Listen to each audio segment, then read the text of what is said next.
Okay then, so first things first, we'll look at your setup. As you can see here now, here's your driver. For me, there was a little bit too much kind of left-sided lean, or lead side lean, shall we say. And I think a lot of that was you trying to the golf ball lower, because you knew the ball was going quite high, and trying to sort of drive that ball maybe into the ground, or just keep the ball flat down. You knew when the ball sort of popped up this way, the launch angle being quite high, you would lose yardage. So we're not trying to decrease the height of the shot, we're just trying to decrease the launch of the shot. That's going to come a lot from how you strike the golf ball now. In terms of the setup here now, you can see there's definitely a tilt there in your spine there, from sort of head through your torso down through your left knee there. Okay, that's perfect. Any more would be too much, so don't try and go any more and think, oh, I've hit some good shots today, and then just keep going and going and going. There is always going to be a tipping point where you can be too far one way, too far the other way. We've got to find it just right in the middle, okay? Now, if you look at the left-hand one as we swing back, again, good backswing, you were creating a lot of power, because you were leaning as you came into the golf ball too much on that left side. As we came back to the golf ball, and we talk about that finish line kind of as you come in to hit the golf ball on your left side, head was moving into it, your hands have got there now, and before that golf ball is struck, you can see your hands now almost left of your left pocket. And as you continue on through the shot now, you can see all kind of sort of leaning on the ball to try and hit it lower, basically. Compare that to this on the right-hand side now.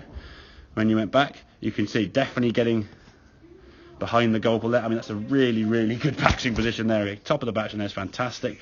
Staying behind the ball, keeping that angle there in the wrist, fantastically.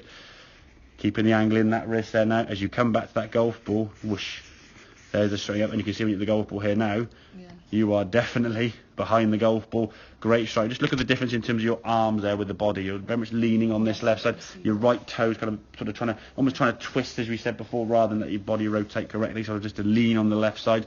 If your hands are that far left, you're just de-lofting the golf club. So you either hit the ball very low, or you catch top of the club and it goes very, very high.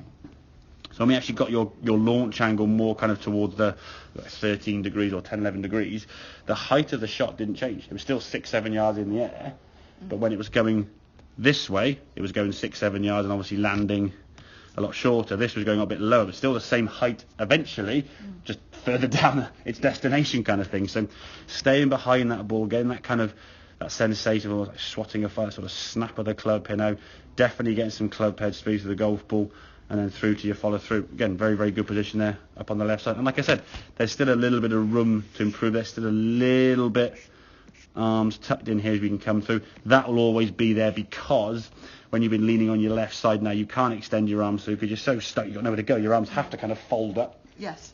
Otherwise you'll either hurt yourself, to be fair, or the swing will be very, very awkward. Okay, so as we start working on sort of staying behind, this is just staying behind sensation, more so with the driver, okay, because the ball's teed up. With the irons, the ball, yes, would be a little bit further back, okay, and we want to be maybe a little bit less behind the ball. Doesn't matter if we are a bit behind the ball, but don't want to be too far back, because then you'll start resulting in hitting the golf ball too much on the way up, and we might top a few shots. Okay, so just being aware kind of where your body is and sort of the angle of your shoulders at impact. If the shoulders lean this way slightly, your angle of attack, as we call it, will be slightly more on the way up. If your shoulders were leaning too much this way, your angle will be further down, and that will cause the club to come down steeper. Now with an iron, that might be okay, depending on how much loft you've got. With a driver, it's a definite no-no. You either drive the ball very, very low and you won't get much height, or you pop it up in the air because you're catching top of the golf club, and it goes way up your left nostril there. Okay, so does that kind of make sense now with the setup? Okay, we'll look at a bit of bunker shots again, and we'll go through a bit more detail with them and so on. But yeah, certainly with the driver, just get a little bit of shoulder tilt. You want to feel your left shoulder, left hip a little bit higher, because your right hand and left hand are slightly different in terms of position. Your right hand's lower than your left, so therefore your right side hip and shoulder need to be slightly lower than your left side. Okay, and again, only a little bit. We're not talking a huge amount, but sometimes just being aware of kind of where's my body in position, kind of thing. But in fairness to you, when you really clicked that, I mean, some of those shots there, I mean, were 125 yards there with a bit of a draw, is very different to a very low 85-yard cutty one off to the right. And I have been pushing off to the right and into the trees. And again, that club face being so far behind the hand, the face will be left open. That will create that shot as well. So, okay, good stuff.